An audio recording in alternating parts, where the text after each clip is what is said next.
नमस्कार. आपण पाहत आहात न्यूज 97 मराठी.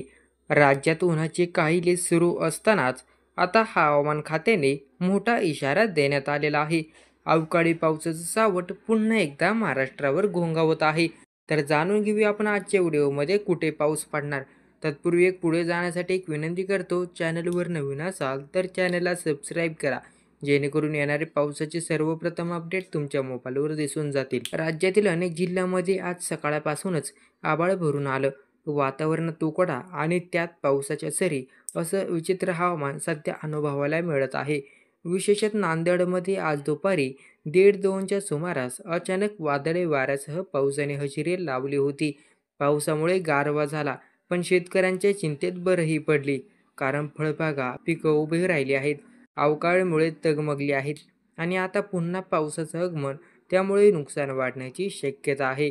पिंपरी चिंचवडमध्ये देखील अर्ध्या तासात पाऊस झालेला होता. वादळी वाऱ्याने झाडांची फांदीने हादरवलं आणि पावसाने वाहतूक व सामान्य जनजीवन विस्कळीत केलं. नागरिकांना दिलासा वाटला, पण गैरसोयी वाढल्या.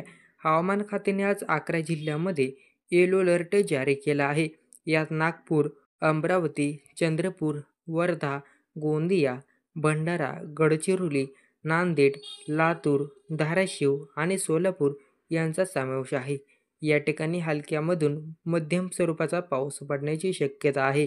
वादळी वारे देखील वाहणार आहेत, यामुळे नागरिकांनी आणि शेतकऱ्यांनी काळजी घ्यावी, असं आवाहन करण्यात येत आहे.